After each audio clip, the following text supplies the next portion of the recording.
He was just an old school bus driver. She was just a retired K-9 dog nobody wanted. But that morning when Shadow refused to let the school bus move, something unspoken was screaming for attention. What Mason found under that bus would make every parent in town go cold. This isn't a story about heroes. It's a story about the quiet voices we ignore until they save our lives. The town of Redwood Hollow, nestled between evergreen ridges and fog-laced valleys in western Oregon, had a way of waking slowly, like an old dog stretching into the chill of morning. The autumn air was crisp touched with the scent of wood-smoke moss and the coppery hush of fallen leaves. It was the kind of morning where breath hung in the air, quiet and silver, and time seemed to pause just before the sun slipped over the hilltops. At exactly 6:30 a.m., Mason Riley stepped out of his small blue-sided house at the end of Willow Street. He was a man carved from habit, tall with broad shoulders softened by age, graying hair tucked beneath a faded Redwood Hollow School District cap, and eyes the color of overcast skies.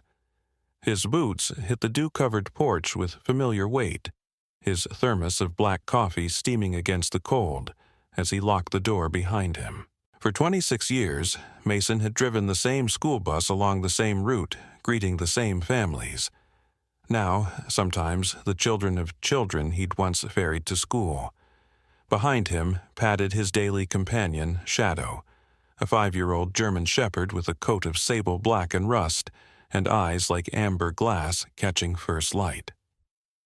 Once trained as a K-9 officer, Shadow had been retired early from duty. Too tense, too focused, they'd said. But Mason didn't mind. In fact, he saw in Shadow a kindred spirit, quiet, alert, always watching. When his wife passed 2 years ago, Mason brought Shadow home, and from that moment on the dog never left his side.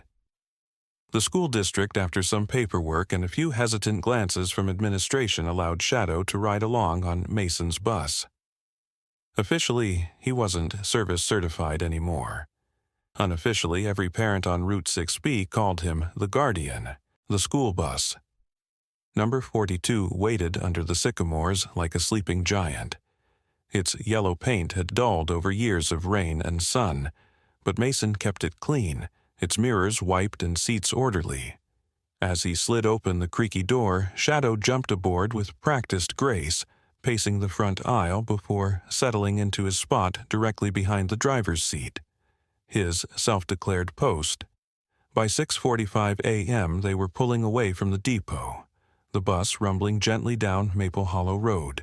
The route wound through familiar turns, past the community garden, the bakery with the blue awning and the rusted windmill that had long stopped spinning but still creaked in protest when the breeze pushed just right. The children came aboard, stop by stop as they always did. They came in 2s and 3s bundled in jackets and scarves, some still rubbing sleep from their eyes, others already bickering or laughing. Mason greeted them with nods and warm mornin's, and each child paused without needing to be told to acknowledge Shadow with a pet, a wave, or a soft-spoken greeting. He was as much a part of their morning as their backpacks and peanut butter sandwiches. Shadow, however, was different that day. He didn't relax into his usual crouch. He didn't lay his head across his paws like he normally did once the bus got moving. Instead, his body remained upright, his ears stiff and angled toward the back of the bus, his gaze occasionally flicking toward the window or the aisle. Mason noticed it in glances, not questions. He glanced once in the mirror and saw Shadow standing eyes alert, then later still standing, then again. But he said nothing. There was no barking, no growl, just the constant quiet tension of a dog waiting for something not yet visible. The children, wrapped in their own world of homework complaints and early crushes, seemed unaware. Laughter rose and fell like tides. A pencil dropped, a candy wrapper crinkled. Outside, the fog began to lift, revealing stretches of evergreen and bare fields waiting for frost. Mason's route continued without deviation. By 7:20 a.m., every child had been picked up. The bus was full, humming with chatter and motion, except for the stillness of Shadow sitting tall gaze forward, ears twitching with every bump in the road. The school came into view on the hill ahead. Mason guided the bus around the last curve as he had hundreds of times before, one hand on the wheel, the other adjusting the radio dial slightly. Behind him, Shadow shifted his weight but made no sound. Just silence, just watching. It was mid-morning at the Redwood Hollow School District Vehicle Yard. The mist from earlier had burned off, leaving the sun to cast long, clear shadows between rows of parked buses. The lot smelled faintly of rubber gasoline, and autumn pine carried on a light breeze. Mason Riley stood beside bus number 42 with a rag in one hand and a clipboard in the other, checking off the usual post-route items: tire pressure, emergency exits, seat belts. Across the yard, a woman in gray coveralls stepped out of the maintenance bay. Rachel Monroe, the new temporary technician, had just started her first week. She was tall, slender, and moved with a quiet precision. Her dark hair tied back her gloves already smeared with engine grease. Though she was polite, she kept mostly to herself, offering only brief nods to the other drivers and workers. Rachel had been hired to fill in for Jim Wallace, the district's longtime maintenance director who was recovering from back surgery.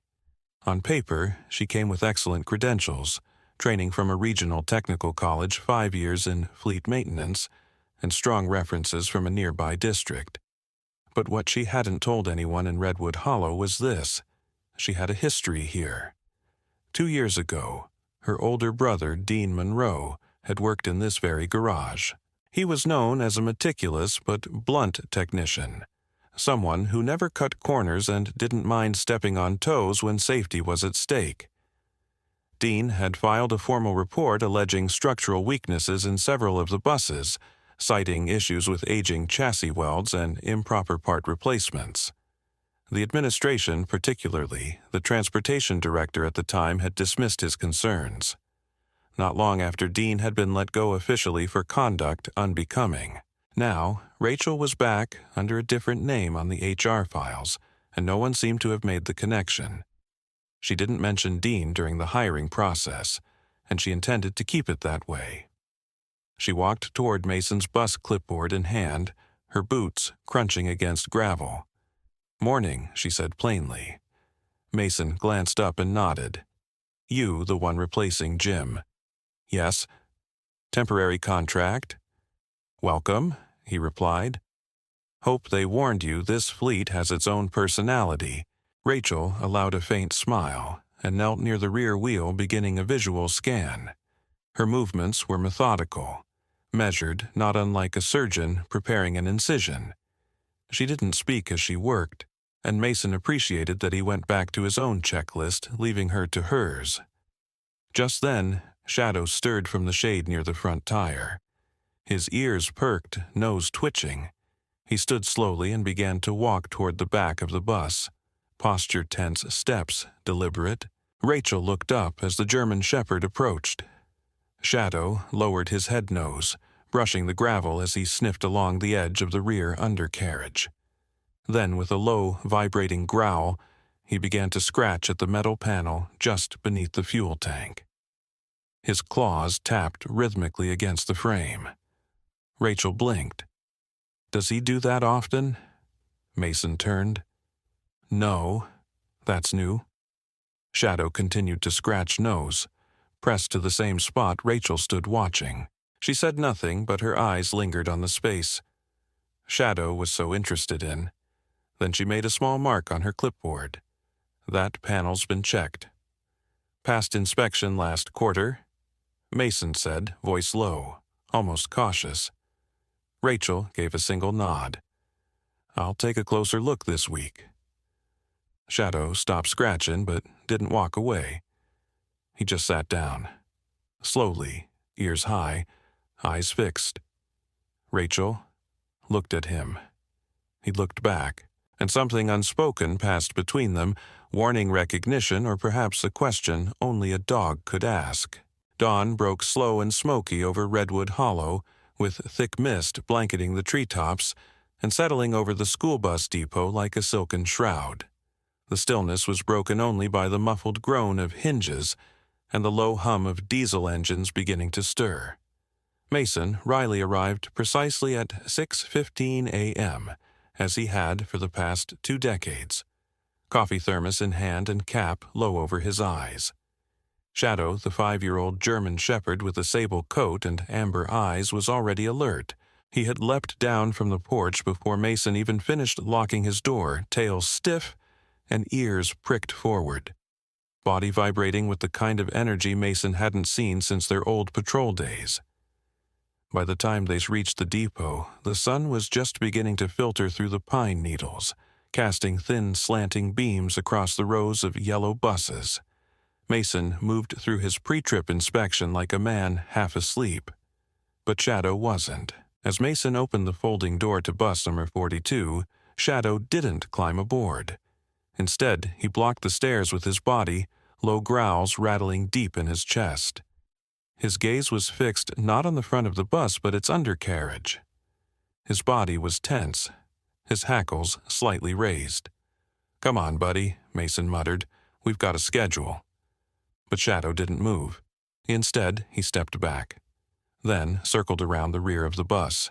He began sniffing intensely, frantically, then stopped, let out a bark, and began pawing at the same panel as yesterday. Mason stepped down, concern flickering in his brow. Something under there?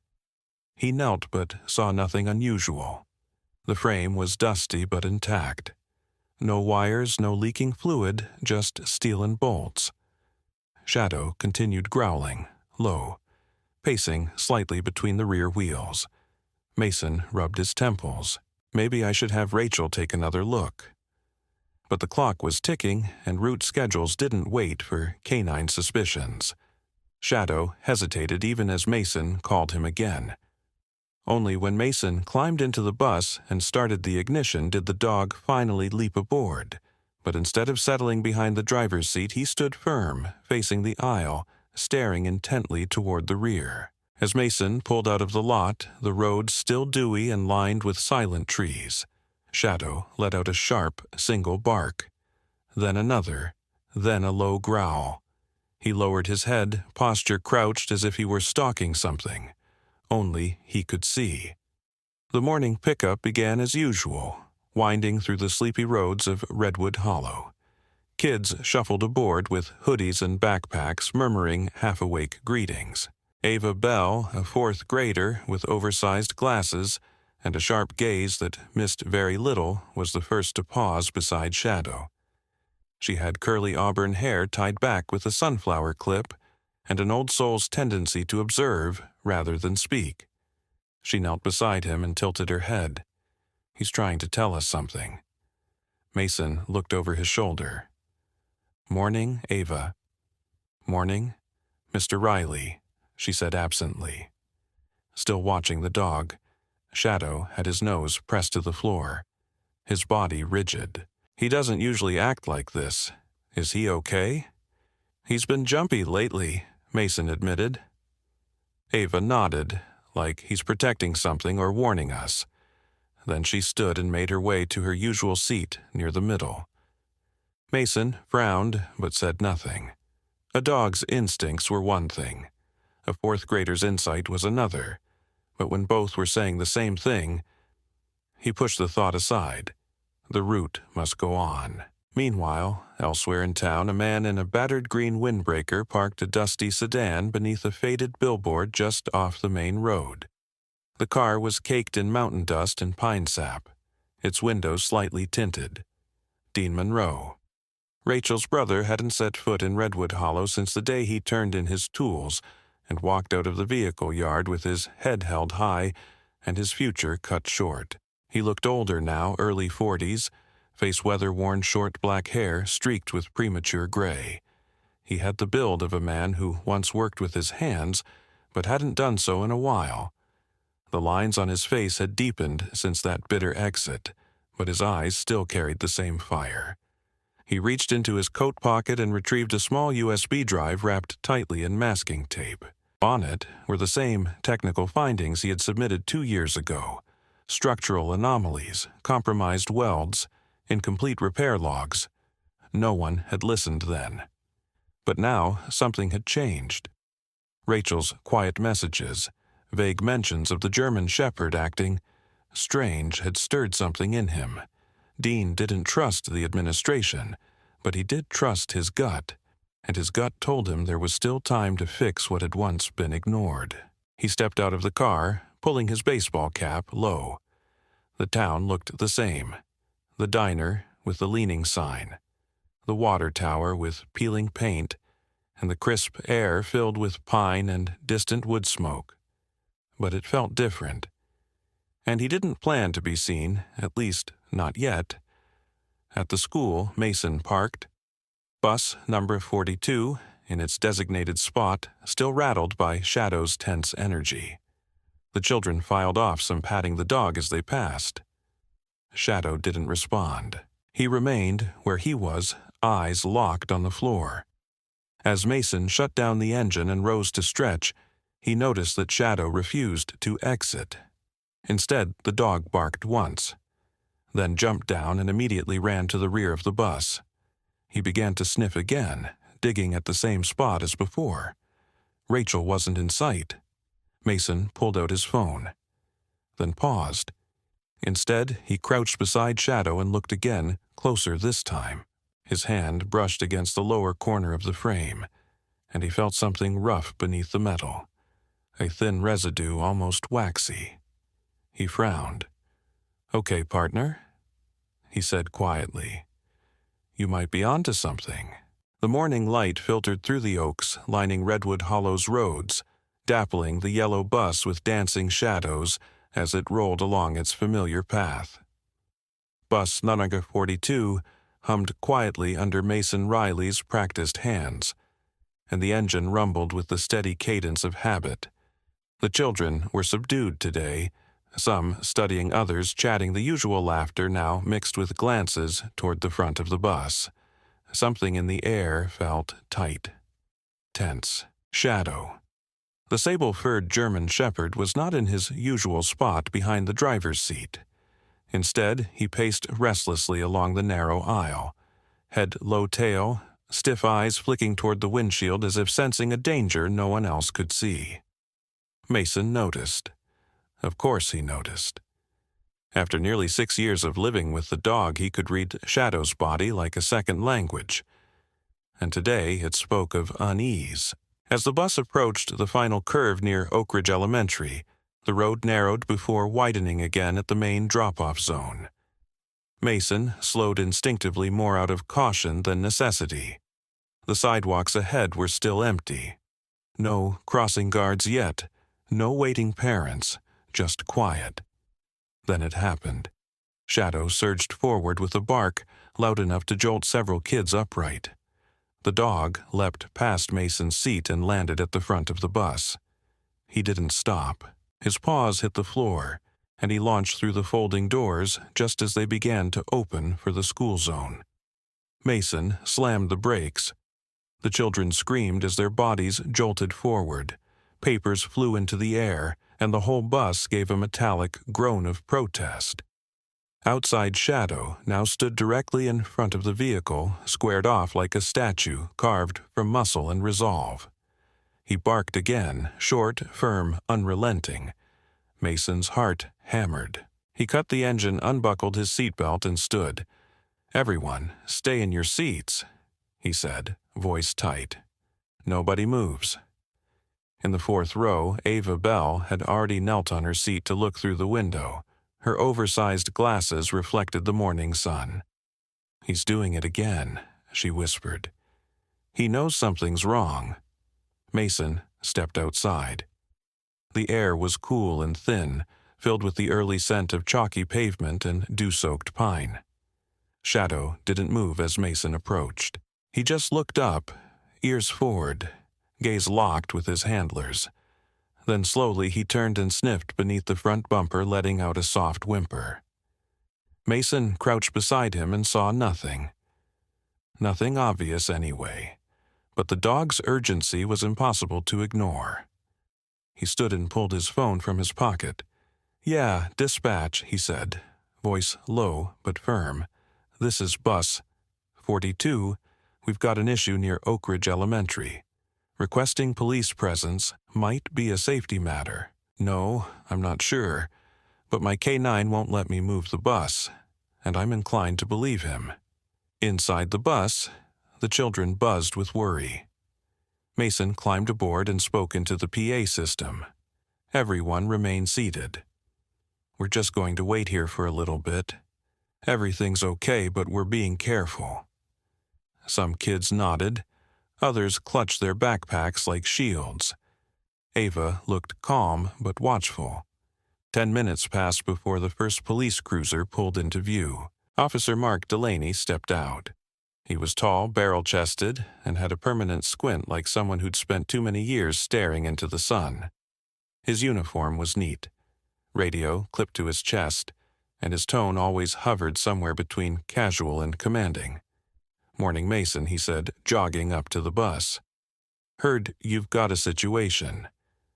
Mason gestured to Shadow. He bolted in front of the bus. "Refused to let us move forward. Keeps fixating on the undercarriage." Delaney crouched beside the bus, gave Shadow a quick nod of respect, then scanned the area. Nothing visible from the front could be scent-based. He trained retired K9. Mason confirmed. Still sharp, Delaney spoke into his radio. "Dispatch requesting second unit and technical officer. Might be something under the vehicle we can't see." Within minutes, another squad car and a silver maintenance truck arrived. The truck belonged to the district, and from the passenger side stepped Rachel Monroe, still in her coveralls from the morning check. Her boots were dusty hair pulled back in a bun, clipboard tucked under one arm. She looked confused at first, then serious as she spotted Shadow and the tension on the scene. "Mason," she called, approaching. "You're the last one to inspect this vehicle," Delaney said, turning to her. "We're getting strange behavior from the dog. Think you could take a look underneath." Rachel crouched without hesitation. She lay flat on the pavement and slid partway beneath the front axle, flashlight in hand. Silence followed, broken only by the murmur of the children still seated inside the bus. A long moment passed, then Rachel's voice calm but low. "There's something taped to the chassis." Delaney stiffened. "What kind of something looks like a casing?" "Small, but it's wired, might be a sensor." "Back away." "Now." Rachel slid out, slowly, brushing off gravel from her sleeves. Shadow barked once, sharp and fast. Delaney turned to his partner. "We're locking this down. Nobody moves this bus. Get the bomb squad on the line just in case. Evacuate the area quietly." Rachel's face paled. "It wasn't there yesterday. I'd have seen it." "Doesn't matter," Delaney said. "You saw it now." Mason exhaled hard, so he was right. Rachel looked at Shadow, who stood beside the front tire, unmoving. He's more than right. He might have saved every kid on this bus. The cordoned-off area around Bus 42 was now swarming with activity. Yellow police tape fluttered like nervous flags in the morning wind, marking a perimeter that no one dared cross. Emergency responders moved with choreographed precision. A fire engine idled nearby. Teachers had led the students to a grassy lot down the street, where they sat in rows wrapped in safety blankets and tension. A few whispered. Some cried. Ava Bell sat quietly among them, clutching her backpack and staring at Shadow, who stood alert near the bus as if on ceremonial guard. Shadow's stance remained resolute, his muscular frame tense, his gaze never leaving the vehicle he'd refused to let pass. It was clear to everyone now, something was wrong, something serious. A black SUV marked State Bomb Squad pulled up next, its matte body reflecting little light as 4 technicians in thick padded suits climbed out. Their faces were unreadable behind visors, and their movements purposeful as they began unloading equipment. A long, remote-controlled robot, various scanning tools, and a bulky black case stamped with the emblem of the Vermont State Tactical Division. Mason stood near Officer Delaney. His arms crossed, face pale beneath his cap. "I thought I checked everything," he muttered. Delaney, squinting into the sunlight, shook his head. "Some things aren't meant to be spotted with the eye. That dog. He's something else." Rachel Monroe stood a few steps away, her gray coveralls smeared with grease and dust. She hadn't spoken much since crawling under the bus and discovering the strange taped device, a black metal box no bigger than a brick, wired to a tiny lens, and what appeared to be a circuit board. Now, with the experts handling it, she kept her arms tightly folded, her mind racing. That's when Dean Monroe stepped out from the shadows beyond the nearby tree line.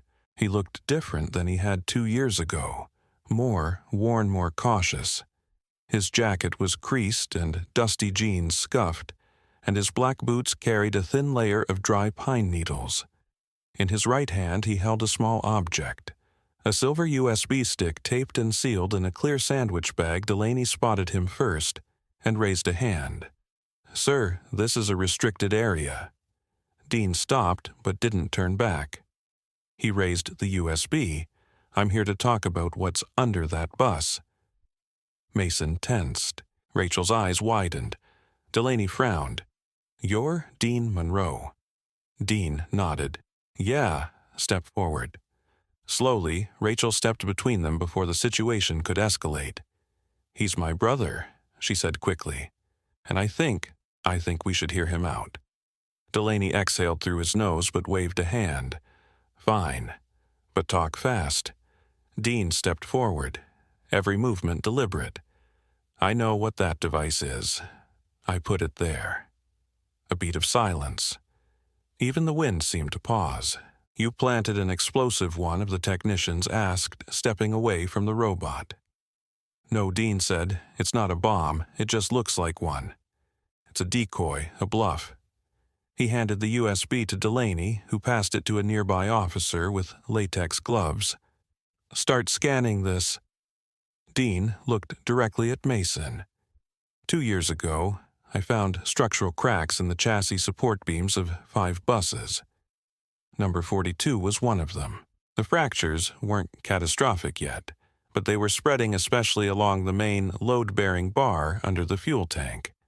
I submitted reports, photos, stress calculations, metallurgical data. Mason blinked. "Nobody said anything to us." "I know." Dean said, his voice hard. "Because your transportation director at the time, Lisa Chambers, buried it. Claimed I was exaggerating. I was fired 3 weeks later for conduct issues." Rachel nodded slowly. "I remember now. That's why you left." Dean turned to Delaney. "This USB has everything, copies of the reports, photographs, email exchanges with the district office. I only came back because Rachel said something was going on. When I heard the dog was acting strange." I knew. Delaney narrowed his eyes. "Why the fake device?" "To get your attention. To get the school's attention. Nobody listened to a fired mechanic with a grudge, but everyone listens when there's a threat. Except you scared the kids," Mason said tightly. Dean's face softened. "That wasn't the plan.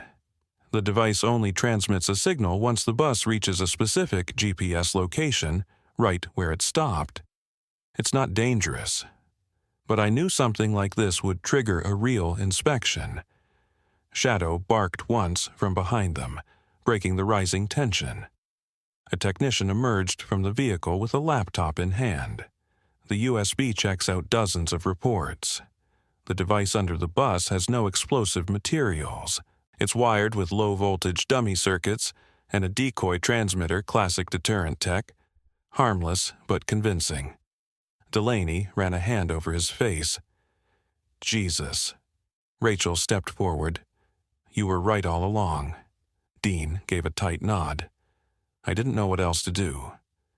The bomb squad began packing up their gear. Mason crouched beside Shadow and scratched the dog behind the ears. "Well, partner, he said, voice quiet. "Looks like you just saved a whole lot of people." The afternoon sun broke through the morning haze, casting long golden slants across the now quiet parking lot of Oak Ridge Elementary. Bus 342 sat still behind the yellow tape. The fake bomb now removed the tension of potential disaster, gradually giving way to a more unsettling revelation. What nearly happened? What still could? Officer Delaney stood beside Mason, arms crossed, watching the bomb squad repack their tools. A few yards away, Dean Monroe leaned against the hood of a cruiser, sipping coffee handed to him by a tired paramedic. Rachel sat on the sidewalk, elbows on her knees, watching her brother in silence. The technician from the bomb squad, Lieutenant Aaron Black. A lean man with salt and pepper hair and a clipped military manner, approached Delaney with a tablet in hand. "We've completed the scan of the device and the surrounding components. Confirmed no explosive materials. The casing was rigged to mimic a threat, but it's hollow. Nothing dangerous." "Thank God," Delaney muttered. "And the frame." Black's face grew more serious. "That's another story." He turned the tablet toward Mason. "You see this line here? A diagram of bus number 42's chassis filled the screen, color-coded scans revealing the vehicle's underbelly in alarming detail. This hairline fracture runs parallel to the main load-bearing bar beneath the fuel tank. It's subtle but spreading. One wrong pothole or hard stop and it could have snapped the entire frame in half. Mason's breath caught. "I drove that bus every day." Black nodded slowly. If it had failed with kids on board, it would have been catastrophic. Mason stepped back, the realization hitting him like a wave. Shadow, his dog, his companion had known. Something was wrong. The growling, the blocking of the path, the scratching at the undercarriage, all of it had been warning signs. Signs Mason hadn't understood, or hadn't wanted to. He looked across the lot at Shadow, now resting beside a tree, his eyes alert but calmer. His body stretched in a sphinx-like pose. Mason walked to him, knelt beside his partner and placed a hand on his thick sable coat. "You knew," he whispered. "You always know." At that moment, a reporter from a local news affiliate, Kara Simmons, arrived. She was medium height, with straight blonde hair, tied in a sleek ponytail, dressed in a navy blazer, over black jeans heels, clicking on the pavement. She moved with practiced urgency, trailed by a cameraman in cargo pants juggling equipment. Kara flashed her press badge at the nearest officer. "Kara Simmons, Channel 7. News? Is it true there was a bomb under a school bus?" Delaney sighed. It wasn't a bomb. Kara scanned the scene, her gaze sharp. She immediately noticed Rachel, then Dean, and finally Mason with the dog. What was it? Then she pressed, "A hoax." Delaney replied flatly, "But a purposeful one." Rachel stepped forward, jaw tight. "It wasn't just a hoax, it was a warning, one that saved lives." Dean joined her, his voice calmer than before. "The bus had a serious structural fault, one that could have killed someone. My reports were ignored. This was the only way to force them to look." Kara raised a brow. "And the dog?" Mason stood and spoke clearly. "That dog," he said, nodding toward Shadow, "is the reason those kids are alive." He knew something was wrong, and he refused to let that bus move. Among the children gathered nearby, Ava Bell tugged her teacher's sleeve. "See, I told you he was warning us." Mrs. Clara Rowe, their homeroom teacher, round-shouldered, warm-voiced, with a cardigan perpetually hanging from one elbow, smiled. "You did, sweetheart. You absolutely did." Later that afternoon, District Superintendent Alan Pierce and School Board Chairwoman Marla Quinn arrived. Alan was tall, slightly stooped, with thinning hair and tired eyes behind wire-frame glasses. Marla wore her usual polished look, emerald green blazer, tidy brown curls, and the composure of a woman used to damage control. Lieutenant Black handed them the preliminary report. 3 buses in your fleet show similar fractures. We've grounded them. Recommend immediate inspection of the rest." Pierce paled. "This could destroy our annual budget," Black replied coolly. "It might have saved your reputation." Marla nodded grimly. "We'll call an emergency board session." "This is bigger than we thought." Mason stood apart, arms crossed, watching all of it unfold. His trust in the system. Years of routines, reports, scheduled inspections had been cracked by something far deeper than a structural flaw. But now, thanks to Shadow and a man willing to risk his name, lives had been spared. Rachel crouched next to Shadow, stroking his fur. "You were the only one who never stopped trying to speak." Shadow let out a low huff, as if acknowledging the moment. By the following Monday morning, the quiet town of Redwood Hollow was anything but calm. The school parking lot was filled not with buses but with local news vans, curious residents and parents clutching coffee cups and unanswered questions. Just inside the administration building, a town hall-style emergency meeting was underway, chairs hastily arranged in the multi-purpose room, the air heavy with tension and low murmurings. At the head of the room stood Alan Pierce, the superintendent, his usual polished demeanor dampened by sweat along his collar. He was a tall man in his late 50s with pale blue eyes, thin lips, and a politician's knack for measured speech, though today he seemed less in control.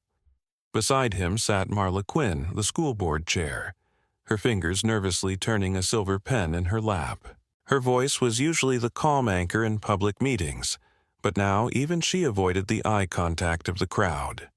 The walls behind them held banners from School Spirit Week, now seeming absurd against the context.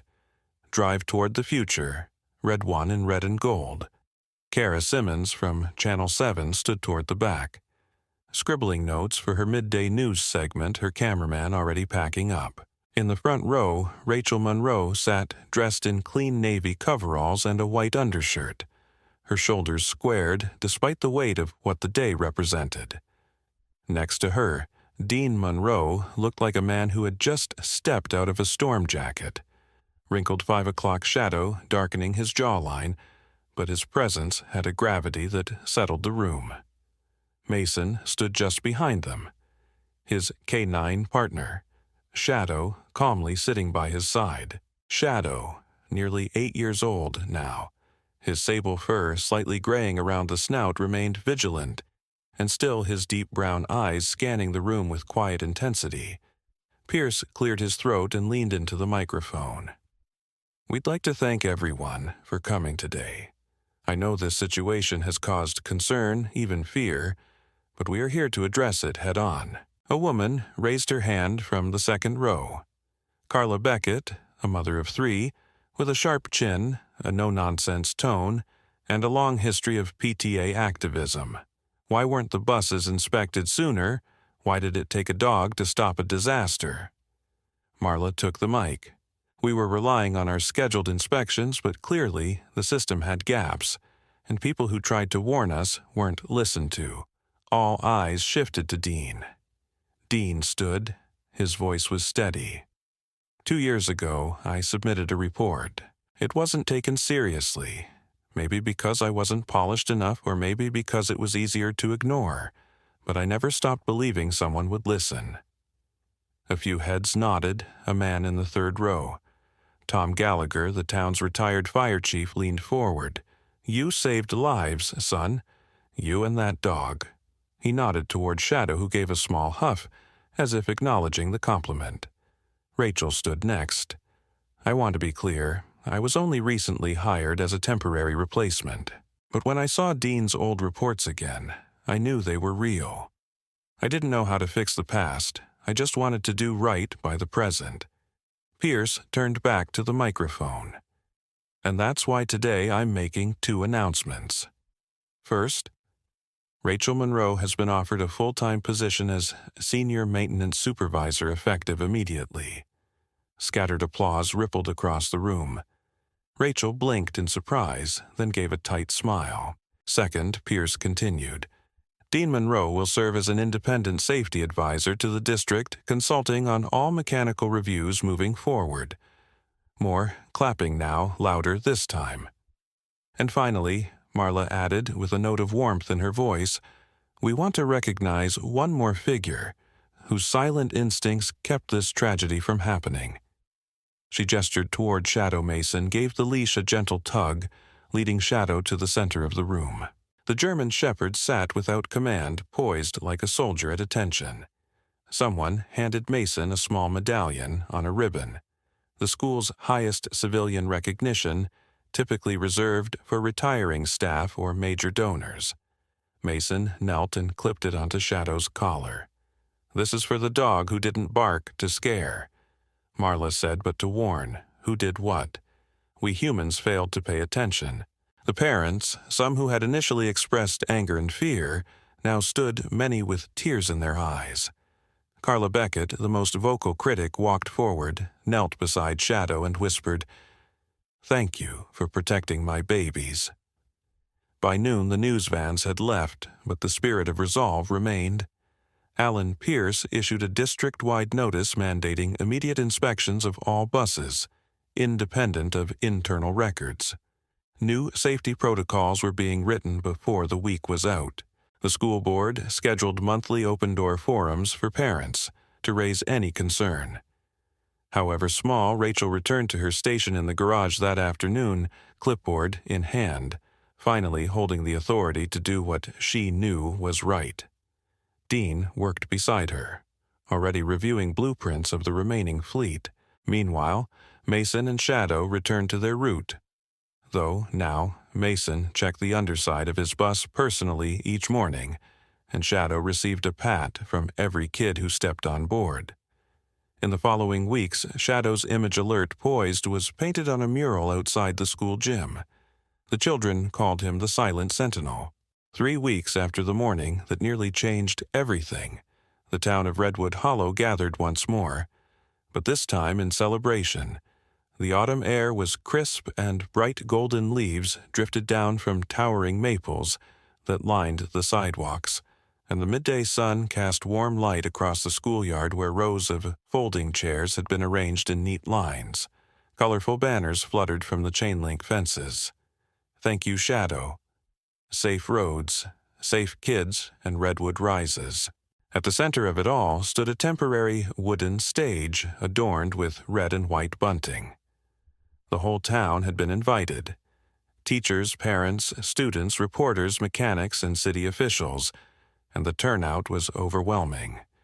Even the mayor, Harold McCleary, a stocky man with gray mutton chop sideburns and a booming voice, was in attendance. Dressed in his signature brown tweed blazer, he moved from group to group, shaking hands and clapping backs.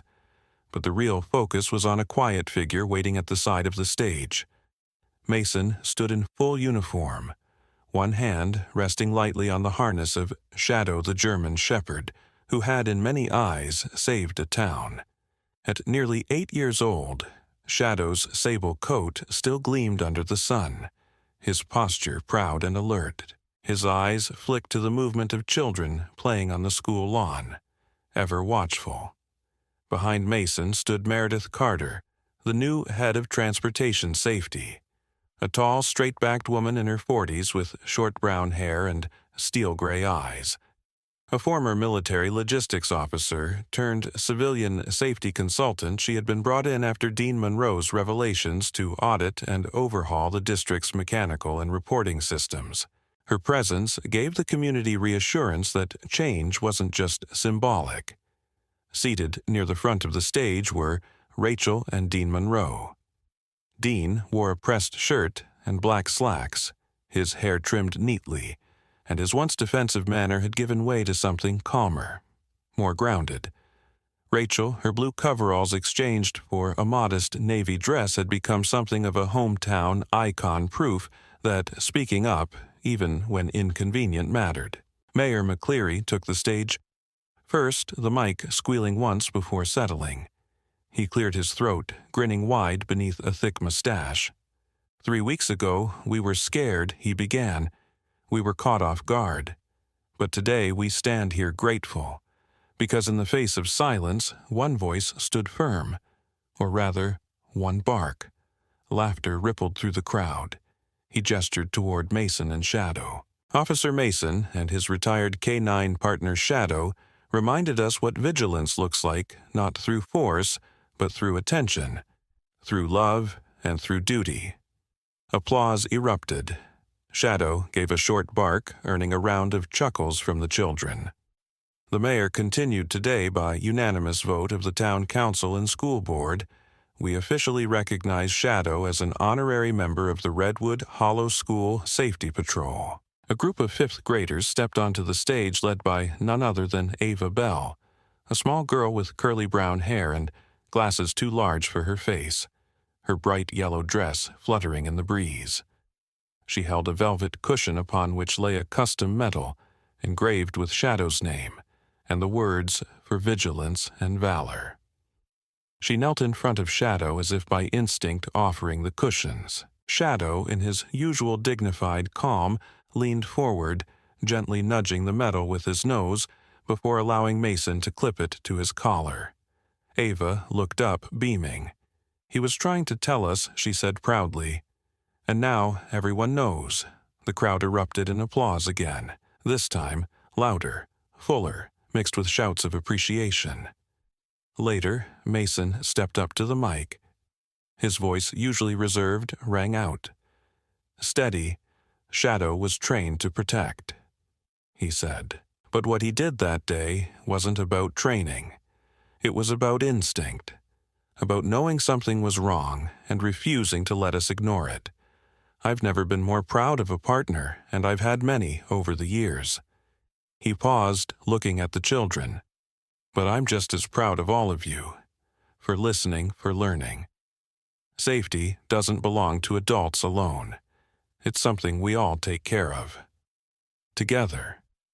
By the afternoon, the celebration had spread beyond the schoolyard. Food trucks lined the town square.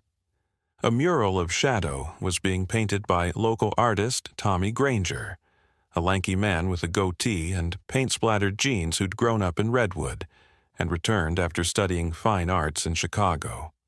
The mural showed Shadow standing in front of a yellow school bus, eyes fixed ahead, tail gently raised to sentinel. Inside the town hall, a permanent plaque was installed, listing the names of those recognized in the prevention of what could have been a tragedy. Shadow Officer Mason Rachel Monroe, Dean Monroe, and the children of Bus 42. As part of the district's sweeping changes, 5 new school buses painted a deep reflective yellow with reinforced frames had arrived earlier that week. Each bus had been named after local trees, and one was designated Shadow 1, complete with a paw-shaped insignia near the driver's side door. Dean now worked part-time as a consultant for the town, helping review inspection records and train staff in identifying structural faults. He had also started giving talks at schools across the region, often bringing his story not to scare, but to educate. Rachel had grown into her new role with quiet authority. She ran daily safety checks with her new assistant Eric Landry, a wiry young man in his 20s with a soft voice and a deep love of machines.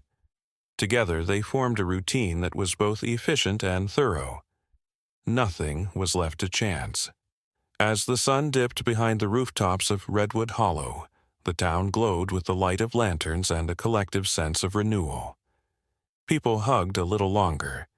Children laughed a little louder, and as Mason clipped Shadow's leash to his harness one last time that day, he bent down, rubbing behind the dog's ears. "You did good, buddy," he whispered. "Real good." Shadow leaned into the touch ears, flicking nose, lifted toward the wind, as if already sensing tomorrow's route.